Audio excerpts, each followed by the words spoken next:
I joined the industry, we were just retiring the telex machine. Really? And then we got the fax machine. I don't even know what a telex machine is. It is, yeah. I mean, my deepest expertise is on the sourcing side. Yeah. That's what I've done for 20 plus years. Yeah. So that's probably my strong suit. That's what gives me the ability to influence in the organization. Mm-hmm. I'm not a technical designer by trade, but the ability to manage vendors, the ability to manage strategy, of course, then helps the tech design team. Mm.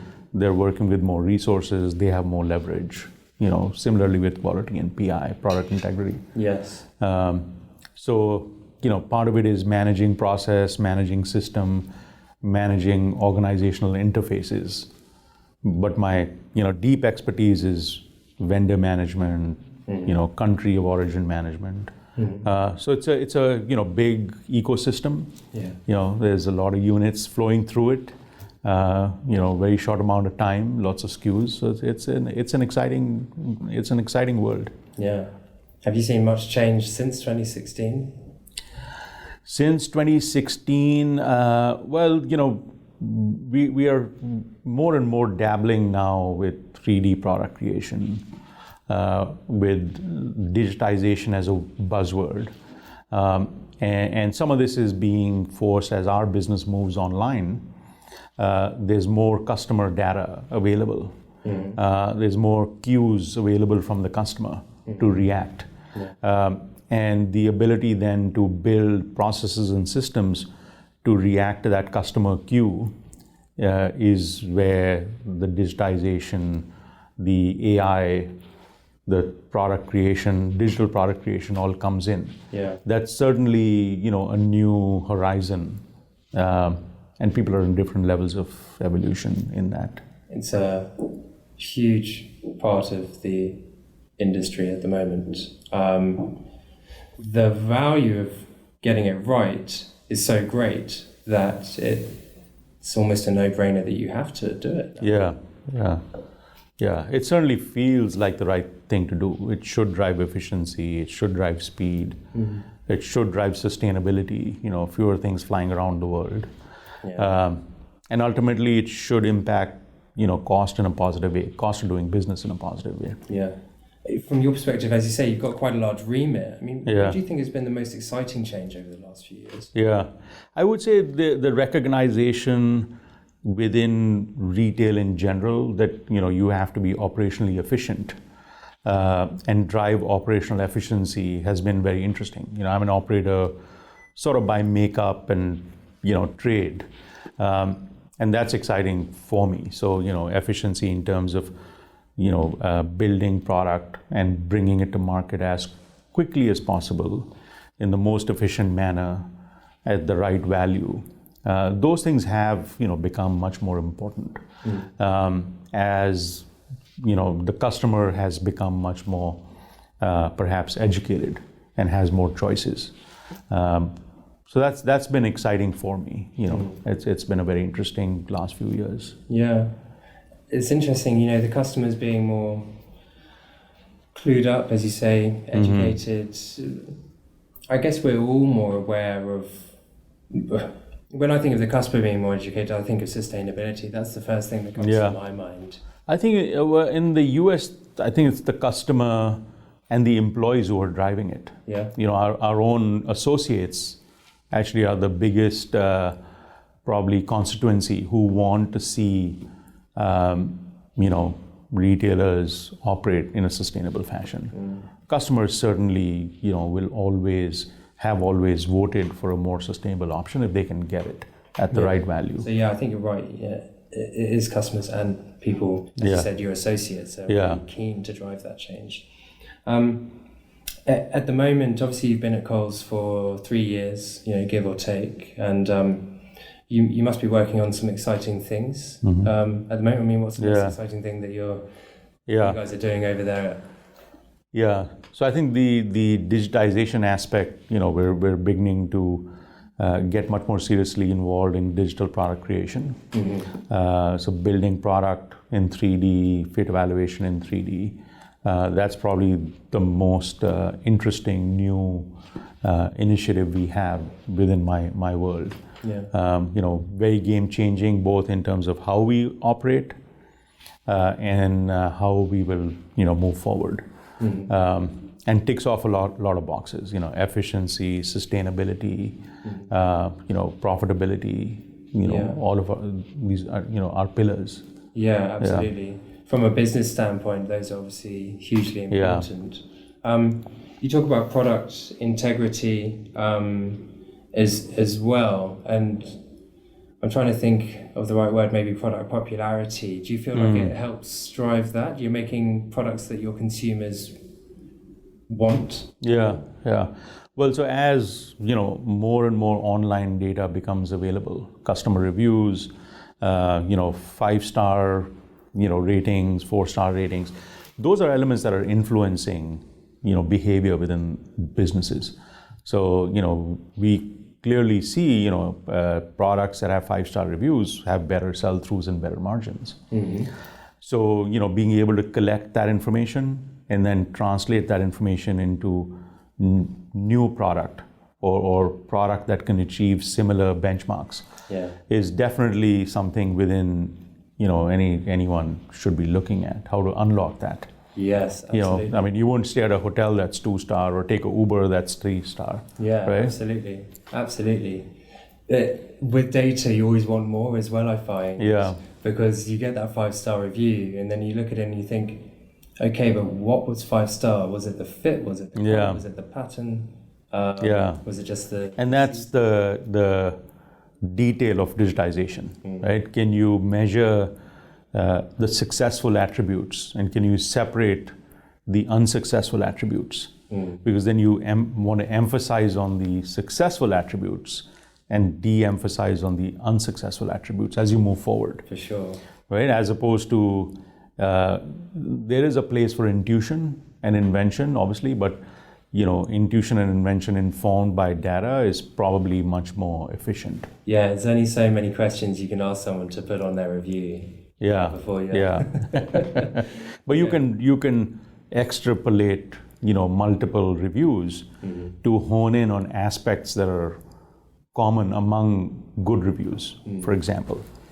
That must be quite exciting. Yeah, so those are the new frontiers of data analytics, and where AI will come into play. You don't necessarily need a person reading reviews to mine those attributes. It'll be artificial intelligence which will tell you, across 400 successful reviews, the number one attribute for this hotel was comfortable beds. Yes. Right? Yeah. How many times does that attribute pop up in a successful review versus an unsuccessful review? Yeah. And then giving that information back to the consumer as well is also quite a rewarding process, because they know that, okay, well, this is actually, I'm not just giving this company a review and it's going to help me. If they know that there's a give and take here, an exchange of value, then people are more likely to do it. There's exponential growth in people doing it as well. So hopefully it just goes to a nice curve. More data is better, the outputs become more accurate. Big changes will happen that haven't happened yet, that may happen in the next, let's say, 3 to 5 years. Whether it's a process or a technology, you know. Well, 3D technology, it's still in its infancy, so to speak. True. Right? There's several different players out there who are providing or selling this technology. It's hard to integrate. No one's end to end. But I think as these players get more mature, as they become more end to end, it will change how we bring product to market. There will be an element of like we will walk away from perhaps paper or physical samples, the way we walked away from a fax machine, right? So that is the exciting perhaps road ahead of us. It's still early days, it's still in early development. It's still experimentation, but quickly maturing. Exponentially maturing faster. It's for a company like Kohl's, it must be hard to know when to bite the bullet, per se. You know, when to jump on board with these new technologies, because there's a fine line between going too early and being one of the guinea pigs and potentially affecting cost and quality because you want to try and lead the way in implementing these technologies. But also on the flip side, you could miss the boat a little bit and fall behind competitors. So I guess as someone in your position, you have to kind of keep your eye on these things as they're developing, right? Well, we try to stay educated, right? We try to stay in interaction with, you know, providers and players in forums like PI. You know, it's a partly a learning experience, partly a you know, influencing experience, and hopefully, you know, with enough information and enough, you know, learning, we get the timing right. And we align with the right people as well, you know. It is, it's a good forum for that. As you say, both influence and learn at the same time. Kind of see where you are. Because it's quite a collaborative industry, I find. I mean, people do share, you know, to the extent that is appropriate. And we see it as, you know, if the partners we're working with are strong and healthy and can influence industry, it's certainly going to benefit them, but it will benefit us as well, because they will bring that to us. Undoubtedly. Right? So we want, you know, our partners to be, you know, strong, healthy, influential, in the front edge of whatever new is happening. Absolutely. Absolutely. It's kind of like when your neighbours, when they do up their house as well, you know there's going to increase the value around you, but you don't want them to have a better house than you. We touched on this earlier on, but I'd like to expound on it a little bit in terms of the part that technology is playing in the industry becoming more sustainable. There are people that suggest that the apparel industry is the most pollutant industry in the world, but it's certainly up there with one of the most. Perhaps that's just due to its nature and its size. Clothes being ubiquitous, you know, it's something that everyone wears and buys. So by its very nature, it's going to be huge as an industry. But technology certainly will play a large part in it becoming more sustainable. Do you think that 3D technology is the main player in that, or is there anything else that you feel? Well, 3D technology is certainly an element, you know, of driving sustainability, in the sense that if you can create virtually, and if you can eliminate the use of physical assets, you have fewer things flying around, fewer things being produced, which are not necessarily adding end value, in the sense they're not being sold or worn by someone. But there are other elements. I mean, obviously, there's a lot of good work going on, you know, with the Better Cotton Initiative in terms of sustainable cotton, you know, growing yield at the farm, using less water, using less pesticide. There's a lot of work going on with recycled polyester.